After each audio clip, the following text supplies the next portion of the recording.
Good. All right, well, good morning, everyone. Good morning, everyone. All right, good to see you all this morning. So my name is Bryant Marks. I'm a professor of psychology at Morehouse College in Atlanta. I'll talk briefly about that in a minute. But as we begin, I do want to provide you with some context. So we're talking about historical assumptions to improve our future. The emphasis will be around the notion of bias from a historical perspective. But some of you who have been in my trainings or sessions before understand that we take a humanistic approach to our work. We try to make it inclusive as possible, but we still challenge you. So today you will be challenged, okay, but in a good, loving way, okay? I'm also a minister, if that helps, all right. But the notion is we want to get you thinking in a deeper way about this work. You all are decision makers, power brokers of varying degrees, and so we just want you to have some context and some perspectives that can enter the conversation in areas and tables and rooms where that might not normally happen, okay? So we do want to start off with an exercise. So I need everyone looking at the screen, all right? So we can put this image up on all three screens if we could. All right, now, what you want to do is focus on the young lady's nose. Look at those 3 dots on her nose. Only look at one screen, though, okay? Don't flip around. Focus for 30 seconds, all right? 1, 2, 3, 4. On her nose, 7, 8, 9, 10, 11, 12, 13, 14, 15, 16, 17, 18, 19, 20, 21, 22, 23, 24, 25, 26, 27, 28, 29, 30. Continue looking at her nose. When I change the slide, keep looking at the same exact spot. Do not divert your gaze. Look at her nose. Everybody ready? Here we go. Do you see a young lady in color? Somebody like, yes, if you did this correctly, this is supposed to work extremely well. For those who were doing this correctly, if you looked at the same spot, you saw an image of a young woman, right, in color, right, smiling, okay? What happened here, all right? What happened by you looking at this image, right, it sort of desensitized, visually speaking, for the doctors in the room sort of know this, it desensitized what you were seeing in terms of your optic nerve, the colors you were processing. So when I changed it, this is a negative. So when I inverted it, you saw color, you saw richness, you saw depth, although this is just a blank screen. That's what implicit bias is. You look at somebody in your history, in your background, in your experiences, you develop a certain perspective, a certain image of them. And then later on, when you have no evidence for a new person that confirms what you saw in the past, you still see them through the lens of your previous experience, even when there's nothing there to indicate they possess that trait or characteristic. Isn't that interesting, right? Implicit bias is the remnants of that exposure. And sometimes we are overexposed to certain groups and certain traits and certain groups in certain roles. And due to that overexposure, it can leave an imprint that we carry with us over time. So that's all that was, okay? So for those who didn't get it, I'm going to make the slide deck available to folks so you can practice later, okay? All right, but it's really, really cool. Trust me, it is, okay? All right, so definition of implicit bias, mental associations of certain groups with specific traits, such as stereotypes, below conscious awareness, which are followed by subconscious prejudice, that is liking or disliking and or discrimination behavior in a manner that typically benefits oneself or one's group and or disadvantages an outgroup. Implicit bias tends to involve a limited or inaccurate perception of others. So in our breakout session, I will break this down further. For those who have not been in our sessions before, you'll get sort of a deeper understanding of this concept. We'll walk you through some research and examples and so forth. But I just wanted to give you some our broad definition as we push forward, because we're going to apply this historical context to the notion of implicit bias happening at the thinking, stereotype, feeling, prejudice, or discrimination behavior levels, okay? So why are people biased? Now, this I'm going to go through pretty quickly, but in terms of whether it's implicit or explicit bias, this slide will help you understand both of those. People are biased due to the minimal group effect. In-group favoritism occurs even when group membership is random. We are built to connect. We usually connect with those closest to us, friends, family, and so forth, right? We tend to favor our in-group, favoring our children over strangers and so forth. That's a normal human phenomenon. So bias can form just because we favor our in-group. Now, the question becomes, who is in your in-group?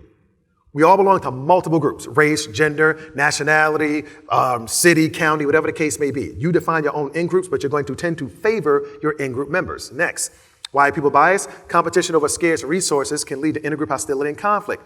Throughout the history of humankind, we have competed for different resources. And that can lead to bias, whether it's based on tribe, nationality, country, culture, but that can lead to bias as well. Perceived competition over a scarce or valued resource can lead to disliking or bias. Next, and again, in a breakout session, I'll pace myself a bit more, but I want to give you some highlights right now. Bias and self-esteem. Why people bias? If other groups are seen as inferior, then my group or I must be superior. People hold biases because their self-esteem is rooted in the superiority of their group, right? And they'll fight tooth and nail to keep their group on top because their self-esteem depends on it, okay? Next, why people bias. Rationalization for oppression. Powerful groups can retain power through the use of stereotypes and prejudices. Throughout the history of humankind, you've had oppressive groups, you've had social hierarchies, right? How does a group on top justify oppressing a group on the bottom?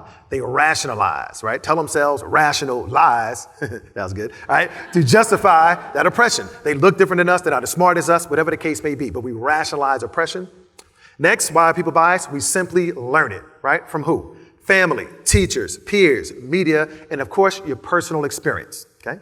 And finally, why people bias? Lack of exposure to the diversity within other groups. We tend to be overexposed to the diversity within our groups, but underexposed to the diversity within other groups. That's just a part of living life.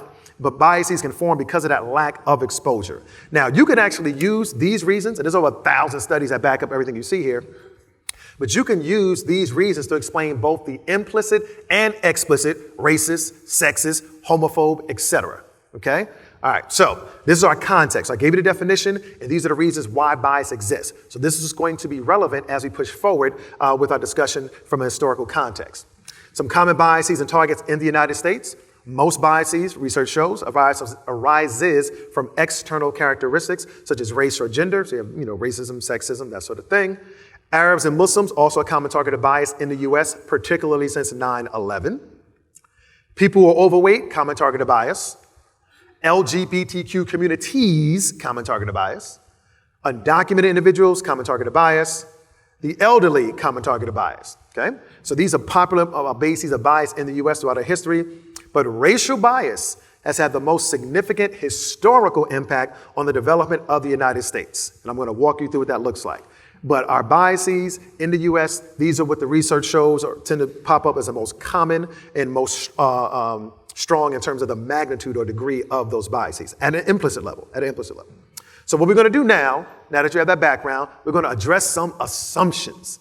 Now, as we grow up in the United States, we go through K-12 education, we go to college, we learn about certain things, certain groups, and certain historical facts, or what we perceive to be facts, and many of them are, but they may not be as inclusive as they should be in terms of the story. So I'm going to address some assumptions, and hopefully this will provide some context. Now, again, some of you may feel uncomfortable or challenged by this information. Good. That's part of the process. All right? This is what I do. All right? But I'm a scientist. So if you feel uncomfortable, you want to push back, I get that, but don't push back with your emotions. Show me better science, better evidence. Then I'm open to evidence. I love to talk about that. Assumption number 1, humanity began in Europe. Okay, folks. All right, it's a little lesson. Let's just go back. Now I'm going to take you way, way, way back, right? So I'm also a minister, so I'm not going to get into the religious piece of it. I'll look at it from what the archaeologists and sociologists and so forth have shown us. All right, here we go. The human family tree. Let's take a trip back. So about 200,000 years ago, humanity begins, that is Homo sapiens sapien, in Africa, okay? First human beings, recorded history in Africa. They lived there for tens of thousands of years, okay? Around 60,000 BC, subsets of them began to migrate around the world. So the only people that existed on the planet for 140 years were Black Africans in Africa. There were no human beings anywhere else, Homo sapiens sapien, okay? Now, what begins to happen is, as they migrate over thousands of years, significant cycles of climate change leads to physical variations. That is skin tone, eye color, hair texture, hair color, and so forth. Let's go through. 200,000 BC, all right, so something like this. Okay? Now, this, and again, I'm hesitant to show these images. When people think Africa, they think this. Slow down. Okay, that's not all that. That's ancient Africa, all right, y'all? All right, modern day Africa, they got buildings and societies and everything else. All right, so people just, right. But this is how biases form. Because if you think about this, mental experiment. All the images, for those who have not been to Africa, all the images that, when you think of Africa, what images come to mind? A lot of it is this. This is not an accurate depiction, okay? It's just one snapshot. But let's dig in. So around 200,000 BC, okay? Then we have that piece. Now, around 50,000 BC, subsets of Africans migrate throughout the Middle East. 60,000 BC, subsets migrate throughout South Asia. 50,000 BC, subsets of Africans migrate throughout Middle East and Central and Northern Asia, right? So you might say, okay, how is that possible and so forth? All right, these are African people, right? African people have the strongest genetic variation anywhere in the world. If you go to the African continent, you can find people with slanted eyes, you can find people with straight hair, with kinky hair, tall people, short people, all type. They have the most genetic variation of any racial group ever. Why? Because they were on the planet for 140,000 years by themselves in one place. I mean, they were migrating around Africa, but nonetheless, a lot of genetic variation happened. So you have folks, black people, black Africans with slanted eyes. These are Sands people in Southern Africa. For those who've been to South Africa, you might have seen some of these folks, okay? So when you talk about, well, how could they look Asian? Look at these faces. These are black people with some Asian features, right? Okay, so this is 60,000 BC, Southern and Central Asia. Right? This is sort of what these folks look like when they first went into those areas, okay? So again, I'm giving you a visual. 40,000 BC, subset of African and Asian migrate to Southeast Asian islands, that is the Philippines, Indonesia, Australia, New Zealand, and so forth.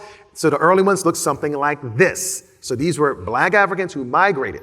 Even today, the Negritos in the Philippines, these are folks, this is modern day Filipinos right now. Look how dark skinned that sister is right in the middle, second from the left, right? If you go to the Philippines now, you'll find people that are this dark, look like this.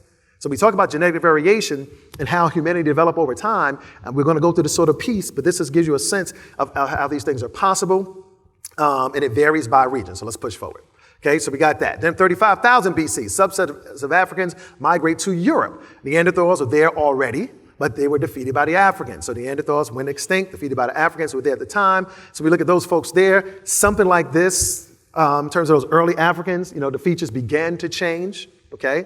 You have African variation. This is a modern day person, but but the notion is in terms of looking at the feature, how this can change over time, okay? Folks, you got to understand, we are all human beings. One group that change over time due to geographic shifts and genetic variation. That's all it is. But I want you to see this visually so that you can understand. If you literally accept the person next to you, across from you, as your in-group, as the human in-group, your perspectives will change. But I got to show you how this works because I want to arm you with enough information to tell this to your colleagues when you leave this conference. So you'll be well informed enough, and I'll send you the slide deck for those who want it so that you can have this on hand. Let's dig deeper. When we look at 20,000 BC, a subset of African/Central Asians migrate to the Americas before oceans covered most of the land. As you know, we've had ice ages. When ice builds up, the sea levels drop. You can walk across land. So that happened for many different iterations. You have folks in the U.S. These are actually, this is not 20,000 BC, but these are Ohlone tribe in San Francisco. Look at this. Look at how they look, right? So again, in terms of genetic variation and how people came and how folks look, even the Mojave Indians have a darker skin tone to them. So you can see how over time, people from different places, people of color, migrated around, and then initially genetic variations can happen, but you have these folks here dating back many, many years, okay? So now, about 18,000 BC, a subset of African/Asian/Native Americans migrate to the Caribbean. While they're there, again, significant cycles of climate change led to physical variations. So we got the Taino tribe, which were basically decimated. There's still some there, right? But in smaller numbers. When Europeans came to the Caribbean, this was the main tribe. And the Carib tribe, they were pretty much decimated, but there's a few there as well, okay? So when you understand how these things change over time, it becomes more inclusive from a psychological perspective, when you understand how these things played out, okay? So the bottom line is this. When we look at, historically speaking, what has happened, right? So again, I say to those in the room who didn't know it, welcome to the African family. All good, all down, right? But the notion is, over time, different variations and so forth. Now, once we spread out and climate change happens and the sea levels rose and lands were cut off, right, we became isolated for many years as well. And then once we re-encountered each other, there might have been conflict, there might have been war, there might have been folks who were seen as different. You could understand that logically over time, but this is sort of the background, the macro background, historically speaking. Now, so that's the piece. Humanity did not begin in Europe, okay? It was one of the places that Africans went along with other places as well, okay? What else do we know? Assumption number 2. Civilization began with Greeks and Romans. Some of you believe that. This is what you do. If you have children, right, read their history books. And when they look at world civilization, and look at when they start. Usually starts Greece and Romans, maybe Mesopotamia. Not really ancient Africa in the sense that it should be, but let's dig deeper. Here we go. Evidence of mathematics, astronomy, engineering, architecture, physics, navigation, and map making date back over 25,000 years in southern and central Africa. What do we know? Ancient Kemet. Egypt is not an African name. All right, Egypt is a Greek name for a place called Kemet. Kemet literally translates into land of the blacks. There was no doubt that the ancient Egyptians were black Africans. They drew themselves. If you've been to the pyramids and the temples, look at the walls, they sketched themselves in stone in terms of what they look like, okay? All right, but here's what we know. They were the first to have formal education called the Egyptian Mystery System. This is 3000 BC. So you hear a black kid talking about, oh, I'm not really good at school. School is not for me. That is a slap in the face of their ancestors. Black folks were the first to have formal education. It is documented, okay? There is no debate about this stuff, okay? Astronomy, approximately 4200 BC, created a 365-day and a quarter calendar. I know we give credit to other folks for creating the calendar. This was mapped many years ago in Africa. Writing, 3200 BC, hieroglyphs and Sanskrit were the first formal writing. First people to ever read and write were black African people in Africa for thousands of years. They were the first people to be literate, okay? Next, medicine, 3300 BC, conducted surgery in Africa, black Africans, and set broken bones. In 1650, they mapped the brain. Look at the dates, folks. And these are black African people. So we talk about civilization and what it means to be civilized, education, criminal justice, politics, and so forth. All of that was already in place for thousands of years in this place. Mathematics, 2000 BC, algebra, geometry, and possibly calculus created. Have any of you all been to the pyramids in Giza? Okay. You know that in the pyramids, there's no mortar between the bricks and the pyramids. The pyramids are built with such precision that the weight of them, 2 to 4 tons, creates a natural suction between them. They had no mortar. The literal structure of it, for those in engineering, when you go to the Great Pyramids and look at the engineering, go inside and look at the rafters and so forth, we're talking 2000 plus BC those are built. There's no way the pyramids can be built without some mathematical computation, without some mathematical skill. Look at it for yourself, folks, okay? So again, we look like, because some folks, maybe not you in the room, but some people believe, well, people of color or African Americans, they have these achievement gaps and education is not for them. No, black folks have been educated from the beginning, okay? But we can talk about how to educate. We can talk about creative and inclusive methodologies. We can talk about strategies. But the mere notion that there's something about them that makes them less educable, that's an issue, okay? And then you say, well, what did the Egyptians look like? They drew themselves on the walls, okay? Go to the Valley of the Kings in the I'll send you the exact tomb that it was in. But this is on the wall. These are Mesopotamians. This is what they drew them to look like. These were Kemetians or Egyptians, and these are people from Kush. Kush is like Ethiopia. It's south of Egypt. This is what they look like, okay? That's what that says up there. These are folks from Asia. So in early times, Europeans, weren't really on the scene in terms of the folks and populations that the ancient Egyptians were dealing with. This is what they look like. They drew themselves on the walls, okay? When we look at a deeper dive. Now, medicine, 2630 BC, Imhotep, considered the first genius in recorded history. He was an architect, a mathematician, an astronomer, and the father of medicine. You read about Hippocrates, father of medicine. He wrote medical manuals in 2630 BC. Hippocrates was a student of the student of the student of the student of the student of Imhotep. That's the lineage, okay? Look it up for yourself, folks. But you got to understand this context. But again, Europeans have done wonderful things, right? Hippocrates, in terms of medicine, great, wonderful, right? Pythagoras studied an Egyptian mystery system for 22 years, by the way. The Pythagorean theorem that you learned in school was not from him.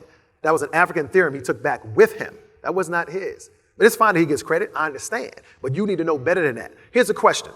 Who were their teachers? Pythagoras, Euclid, who were their teachers? When you look at these dates, who was teaching them this stuff? You think they just sat down by themselves and came up with math theorems? It doesn't work like that, okay? Euclid, Socrates also studied the Egyptian mystery system for decades, okay? You all need to know this historical context. Why? Because it humanizes folks that you might hold bias toward today. All peoples throughout the history of humankind have contributed to the advancement of humanity, right? Asians, Europeans, Native Americans, we've all contributed, right? Africans have as well. It's just that their contribution happened earlier because they were just here first. But a lot of times we don't record or recognize or acknowledge that contribution. Let's look at the religious complex at Karnak. For those who've been to Egypt, please go to Karnak. What is Karnak? It was built over thousands of years. It's 200 acres. It's the largest religious complex ever constructed. Do you understand that 2 Vatican cities can fit in Karnak? What do you know about the Vatican, right? Built 1929, 109 acres. Folks, we got to understand this. Okay, some of y'all are looking real uncomfortable right now, and I'm cool with that. All right, Vatican's cool. I was there last month. It's great. It's beautiful, right? But we need to understand the context. Vatican is great, but we also have other folks that have contributed. What else do we know? Temple at Karnak, this is Egypt, 1500 to 2000 BC. Look at the dates, okay? Then we have the Parthenon, 447 BC. See a resemblance? Folks, all right? When you know better, you can incorporate. This does not dismiss the Greek contribution, but it shows you, it complements it. It gives us some context because Greece was all over Northern Africa, all right? What else do we know? All right, in terms of the Africans. So the step pyramid at Doja at Saqqara, for those who've been there, 2630 BC. This is the first multi-level structure in the history of humankind ever built. Multi-levels, right? Okay, and this was Imhotep as well. Now, then you look over here. Isn't that interesting? Step pyramid a continent away, about 600 AD, right? You think it's coincidence? There was an African presence in Northern, Central, and South America that preceded Columbus by over 1,000 years, okay? What else do we know? All right, pyramid. Khufu's Great Pyramid, 482 feet tall, built in 2560 BC. Continue to look at the dates. It provides context, right? Then we have the beautiful Louvre. It's great. It's wonderful, right? It looks great. Some of y'all been there, right? But they got a pyramid there. Do you think the people who go to the Louvre and see that pyramid know that's an African symbol? Do you think they actually know that? Black Africans built this, all right? When you look at, again, got the pyramid here. Now, some of y'all, may have lost some money, but this is the Luxor Hotel in Las Vegas, right? Literally, look at that right now. Again, the Great Pyramid, 482 foot tall, the hotel 350 feet tall. But the notion is, folks who go into that hotel, and I went there. I didn't stay there, but I walked into the lobby. And it actually did bother me. The historical inaccuracies and so forth in the lobby at the Luxor Hotel, that is a problem. It truly is. But anyway, I digress. I'm trying to stay on script here. All right? But again, I want you to see how this plays out. All right, now let's dig a little deeper. Now, this is an obelisk of Queen Hatshepsut. I'll talk about her in a second, 1458 BC, and that's actually me, right, when I was in Egypt, right? Now, the obelisk, right, that symbol, that tall symbol in the middle, that is an African religious symbol, one of the oldest. Do you understand that it was heralded and respected by all great countries and emperors around the world in the ancient times? What do I mean? This is Vatican City. This is St. Peter's Square. Do you know that there's an Egyptian obelisk moved to Italy in 37 AD, placed in the center of St. Peter's Square, 1586, right? So it's brought to Italy in 37 AD, placed in front of the Vatican. Folks, you have to understand. Here's a closer image. In the center of the world of Catholicism is an African symbol with a cross put on top. They put the cross on top. But that is a true obelisk. You know how you know a true obelisk? When it's one stone and has carvings all around it, okay? This is St. Peter's Square. The next time you go to St. Peter's Square, look at the obelisk and see the carvings. They took this from Africa, brought it over because they all respected the African world back then. Okay? Let's take it deeper. For those who travel, next time you're in London, there's in the center of London. That's an African obelisk in the center of London. Next time you're in Paris, African obelisk, center of Paris. Next time in New York, African obelisk in Central Park. These are literally African obelisks taken all around the world. People walk by, don't even know what it is. And of course, the granddaddy of them all, isn't that interesting? Not a true obelisk because it's made of bricks. A true obelisk is one stone, but it's made in the obelisk image. You think people go from all over the country, United States, when they go to D.C. and they look at the Washington Monument, they know that's an African symbol? You think they actually know that? Pretty interesting, right? Again, I am not taking away from the history of America, but you need to understand how this was inspired and where this came from, historically speaking, okay? Queen Hatshepsut, you want to talk about patriarchy? Queen Hatshepsut was the first female pharaoh in Egypt, 1473 to 1458 BC. Although she was a pharaoh, she, female, was in charge, right? We had a black woman in charge of an empire, 1473 BC, okay? So we talk about, and we still haven't had a president of the United States today. Look at the dates, okay? Understand this stuff in context, folks. That's her temple, by the way. I've also been there. If you go to Egypt, please go there. That's one of the greatest structures I've ever seen, okay? How many of y'all are seeing these Olmec head statues? Anybody? Next time you're in Central America, go to Veracruz, go to Chichen Itza, go to different places, right? These Olmec head statues, all right? This is between 800 and 1200 BC. They stand between 4 and 8 feet tall. They weigh 2 to about 6 tons, made of one stone, okay? Look at the date. And some folks say, well, those are Samoans, really. What race ethnicity does that look like to you? Look at the dates, folks. Do you know there is a natural current? Look at where hurricanes come from. There's a natural current over the west coast of Africa that if you set a boat down, it would naturally sail to the Caribbean by itself. Okay? So there was an African presence here thousands of years before Columbus. Doesn't make Columbus' contribution any less, but let's understand this in context. Okay? Assumption number 3. The United States of America is a nation of immigrants. Now, some of you all like to say that, and that sounds great, and it's romantic, and it's wonderful. Factually incorrect. Let's dig in. What do we know? Okay? We are not a nation of immigrants. We are a nation of foreigners. Okay? American history in 2 minutes. Here's what we know, right? Okay. 14 and 1500s, rich European countries wanted to get richer, right? So what did they do? They sent explorers out to obtain resources from other lands. They put them on boats and explored the world, okay? Explorers find lots of resources in Northern, Central, and Southern America, in the Western Hemisphere, like timber, gold, a lot of resources here, okay? And they began sending them back to Europe. Europeans said, we like this. They decided they wanted all the resources and the land. What happens? Indigenous people are slaughtered or displaced, okay? Lots of land, but no one to work it. Therefore, go to Africa, get free labor. Here's the deal, folks, and I've said this before. United States of America, the most richest, most powerful country in modern history. But if you had free land and free labor for 246 years, you'd be rich too. And if there's not, there's something wrong with you, right? From 1619 to 1865. Folks, do not romanticize our past. I love this country. Would not want to live anywhere else. But we've had some issues, okay? Let's dig deeper, okay? So, Native Americans, the majority of African Americans aren't immigrants. Folks, here's the deal. Look up the word immigrants or migrants. To migrate is a voluntary act, to seek refuge or a better life on purpose with intent. When you say the U.S. is a nation of immigrants, in the same breath, you are dismissing the Native American experience and the African American experience. Why? Native Americans were already here. They were slaughtered. African Americans are brought here in chains by force. That is not immigration. It's not a matter of debate. It's a matter of definition. Look up the word and see, does it apply? It doesn't. So from this day forward, I hope you never say the U.S. is a nation of immigrants again. That is factually incorrect. And if you continue to say this, that's an integrity issue. Why? Because you know better, but you're not doing better. And in the midst lacks integrity. Right? Folks, you got to understand. I was in D.C. when I was at the White House talking the same way. We're not a nation of immigrants. Now, oh, Dr. Marks, it sounds good to say a nation of immigrants. I said, I don't care what it sounds. Tell the truth. The truth is, this nation was founded on 2 original sins. Enslavement of Africans, genocide and slaughter of Native Americans. That's just the truth. Please own it, okay? Folks, bring me your free, your huddle masses. That's cute and it sounds good, not accurate. The founding of this country was economic, all right?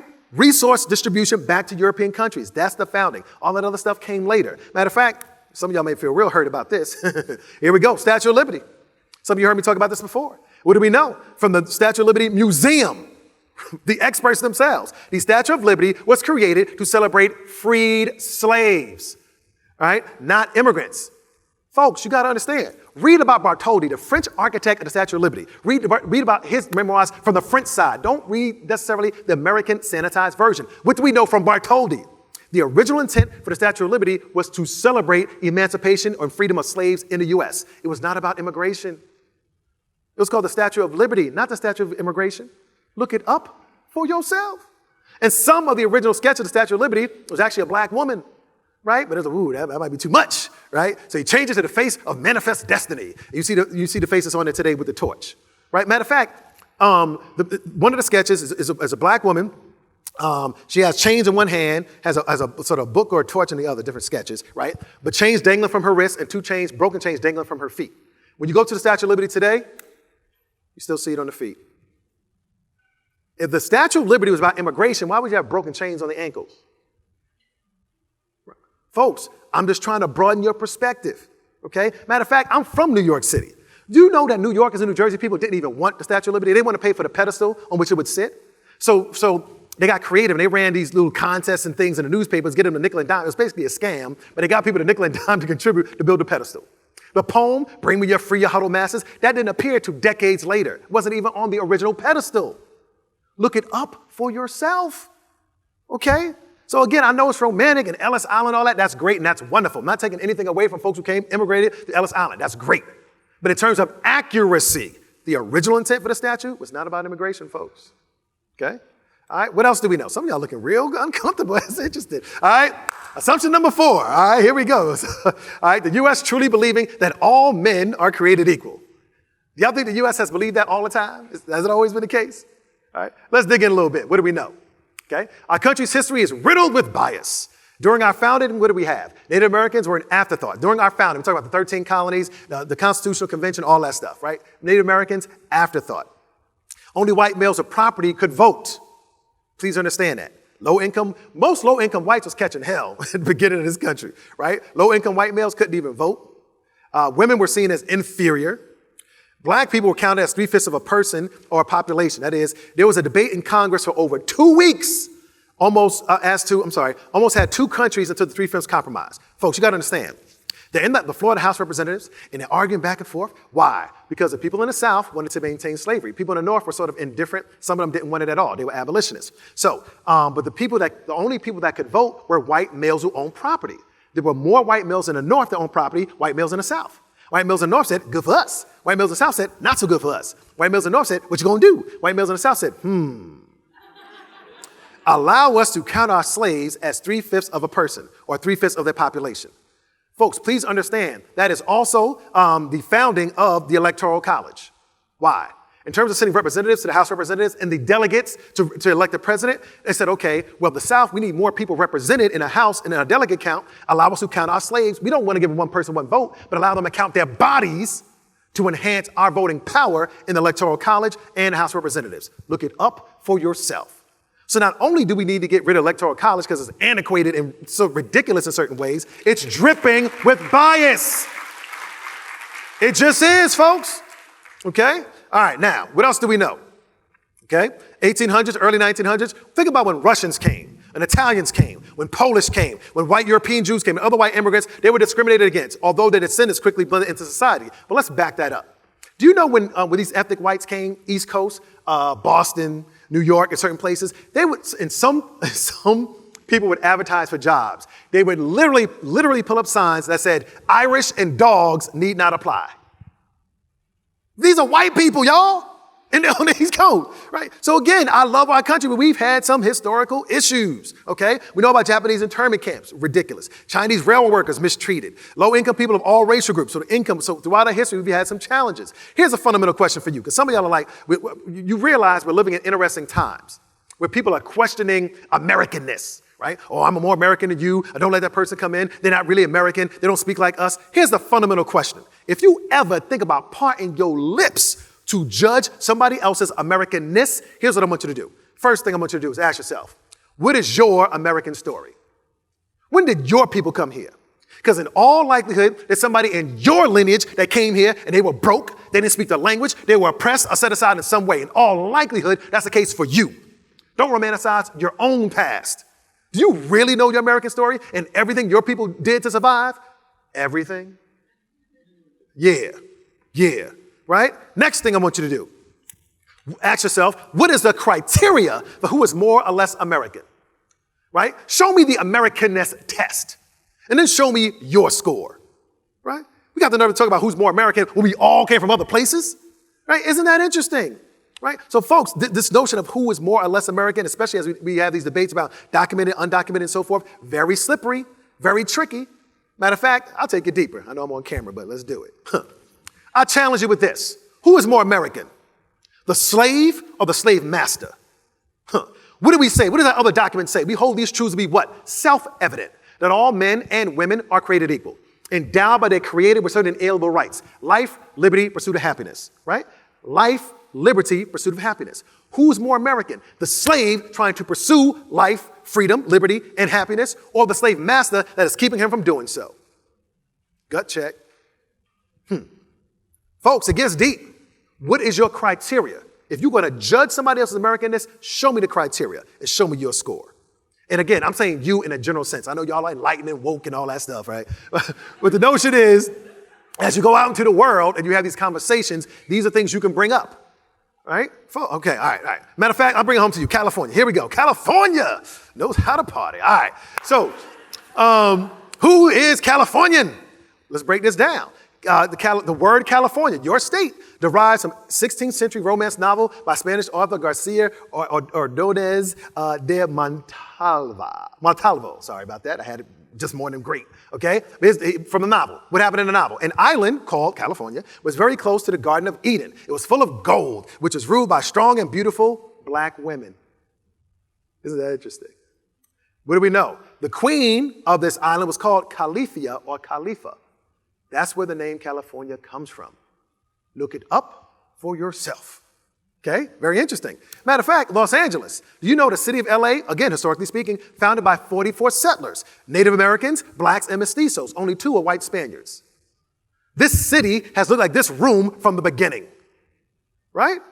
So folks, again, understanding this context makes the conversation a bit easier. You don't have to justify helping people in challenging situations. In this city, in this county, as diverse as you were from the beginning, that is part of who you are. Folks, understand, I couldn't talk like this, not completely like this, in other parts of the country. All right, I didn't mention this earlier. I train a lot of cops. I train a lot of teachers. I train a lot of different organizations and groups. But the notion is going deeper like this, helping you understand at a sort of intimate level the factors that contributed to who you are as a state and as a country and humanity as well. Now, how does implicit bias affect the target? Let me back up. So this is where I work. Okay, this is Morehouse College's graduation. When I think of a young black male between the age of 17 and 23, I think this. I literally have to struggle to think of a young black male between the age of 17 and 23 that is not a college student. Y'all missed that. That was good right there. Right? When I think of a young black male, I am bombarded with these images. I have to push them aside to think of a young black male that is not a college student. I'm no better than you. I just been on this campus 15 years, overexposed to black male achievement. In my mind, black male equals achievement. They're synonyms, right? When I hold my office hours, and the students come in, you got to understand, Morehouse College is it's a predominantly black male college, right? Morehouse College is a top feeder of black males, the Harvard Business School, Harvard Law School, Wharton Business School, Yale Law School. We have more Rhodes Scholars at the undergraduate level than any other institution in the world. Okay? When I hold my office hours, and students come in and I say, what are you doing next year? And they say, or this summer, well, I got an internship at NASA or at the White House, Goldman Sachs, London School of Economics, Harvard Law School. That is a normal day for me at Morehouse. Nothing special about that day.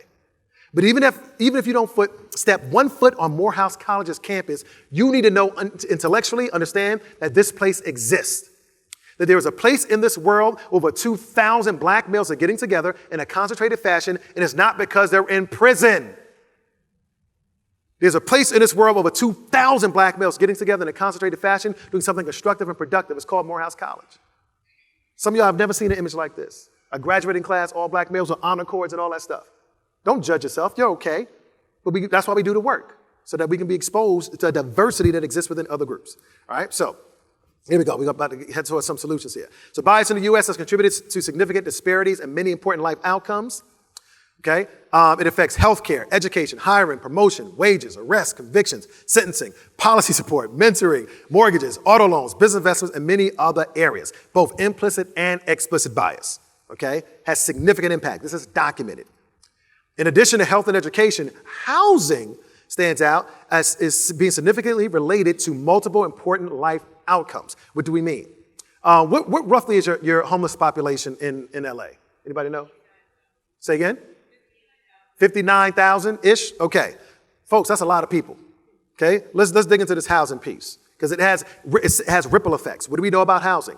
It is the cornerstone of wealth in the United States. Home ownership, being able to leverage your property, equity and otherwise. Okay? It was illegal for African Americans to own property until the 1860s. And even after that, they were still redlined and limited in significant ways until the Fair Housing Act. Significant limits on where certain groups could live. Redlining led to blacks not receiving mortgages. They were seen as high risk simply because they were black and lived in certain neighborhoods.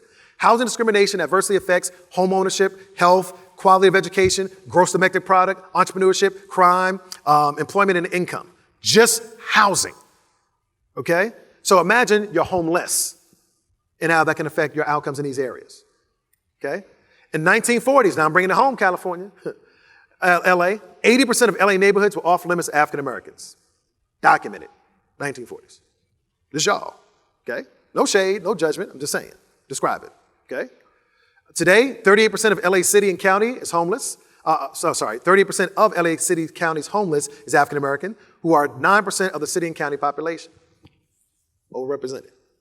So when you look at, the trajectory over time, you can connect some of these dots, folks. Okay? All right, so just reviewing in terms of why bias exists and my challenge for you. Okay, got it. All right, so in-group favoritism occurs even when group membership is random. Here's your question. Who's in your in-group? Do you see all of humanity as in your in-group?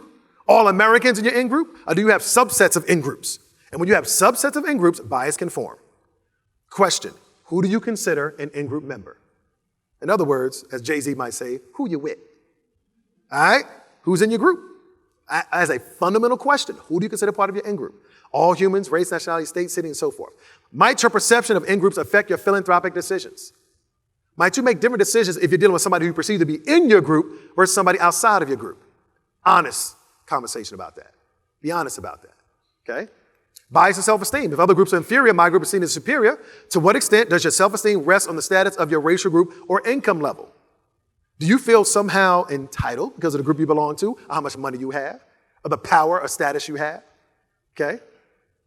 Although you help others, is there a tiny part of you that still wants your group to be on top? I'll help those other people, but my group still needs to be on top. Be honest with yourself. These are those gut check questions. If you know there's still a little itty-bitty part of you, say, yeah, I still want it. Just saying. But if everybody's in your group, that becomes easier. All right, and they're giving me the sign, I got to wrap up. Okay, rationalization for oppression. Here's the thing. How do philanthropic organizations rationalize low numbers of minority board members and staff, not addressing obvious equity issues that fall under their priorities, or not educating themselves on the populations they serve? How do you rationalize that? So you want to serve these populations? Look at who's on your board, who's in your organization, and look at the population itself. Yes, it's inconvenient. Yes, it takes some time. Yes, you have to do some work. Yes.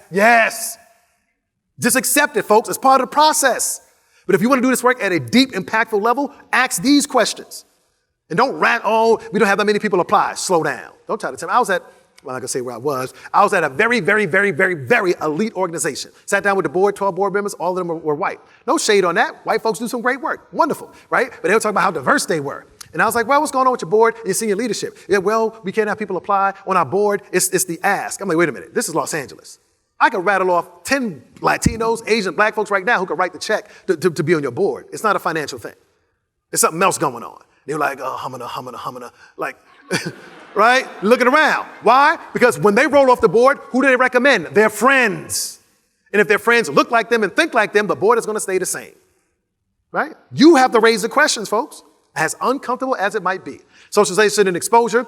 Are you truly exposing yourself to people and ideas that differ from yours? Expose yourself to difference. You don't have to agree with somebody with a different perspective, but are you willing to listen to them, have a conversation, and understand their perspective, even if you don't agree? We're living in a hyper-partisan country right now. Some of y'all like, ooh, in terms of Democrats or Republicans, I won't even talk to anybody on the other political party. Really? There's over 70 million people in the political parties. You're going to dismiss 70 million people. It's all crazy. I can't even, all crazy. Really? All 70 million? You can't have a civil conversation, even if you agree to disagree? Come on, y'all. But that's where we are, okay? All right, so I'll end with this. What is your color purple? So the notion of, and I'm not talking about the movie, some of y'all having flashbacks to, you told Harpo to beat me, all right? Talk to any black woman over 40 and she can quote The Color Purple, by the way. But anyway, I'm not talking about the movie. Here's the thing about the color purple. So back in the day, 900 to AD, colors are hard to generate. So they would use plants and bark and things like that to generate different colors. Purple was one of the hardest colors to generate, to manufacture before they had, before industrialization took over. So what they would do, they would gather these sea snails, hundreds of them from the ocean, pull them in. Take the shells off, let them bake in the sun, squeeze their glands, and this fluid would come out. The fluid that came out, they would put in bowls, big bowls, and let those bowls sit out in the sun for 3 days. It would turn white, and then green, and then red, and then purple. And that purple, because it was so rare, would be used for royalty, and people in the Catholic Church in terms of the clothes and stuff like that. Purple was rare, and it lasted forever. Here's a question for you. What is your color purple? What will you leave once you're done? Once you're dead and gone, after your days in the sun, what will you leave behind? It's a legacy question. What is your color purple? Is it the book that you write that outlives you, that can influence somebody else? Is it a program you establish right now that will outlive you to improve somebody else's life? Is it the person you mentor? What will you leave behind is the legacy question. What is your color purple? Beyond you. This is bigger than you. Yes, I understand, you're all fancy and shiny and all that. You got a nice car. I get all that. But you are in the philanthropic space where you are in the business of helping other people. What are you going to leave behind in a significant way? And then the question becomes this. What historical assumptions and biases should you consider that may hold me back from leaving a legacy of good work, from developing my color purple? How do you see the world? How do you see society? How do you see this country? How do you see the state? How do you see this city, historically speaking? Is there a part of you that has some things to let go or to more deeply understand that can liberate you to be as inclusive as possible in the beautiful work you're doing every day? What is your color purple? Okay? All right, so I'll leave you with this poem as we wrap up. This is Benjamin Elijah Mays, Morehouse College president from 1940 to 1967. It must be borne in mind that the tragedy of life doesn't lie in not reaching your goal. The tragedy lies in having no goal to reach. It isn't a calamity to die with dreams unfulfilled, but it is a calamity not to dream. It is not a disaster to be able to capture your ideal, but it is a disaster to have no ideal to capture. It is not a disgrace to not reach the stars, but it is a disgrace to have no stars to reach for. Not failure, but low aim is sin. Where are you aiming, folks? Are you aiming toward your color purple, toward the legacy, toward the impact? As you consider the future, acknowledge the past as you think about the future. What are you doing going forward? The color purple question is involved in your future. But if you can't understand the past in an authentic way, in an inclusive way, even if it's uncomfortable for you, you will be limited. This is a liberation conversation we're having now. Because once you understand and accept this, it liberates you. It frees you up to be inclusive in ways you would have never thought possible. What is your color purple? Thank you for your time and attention.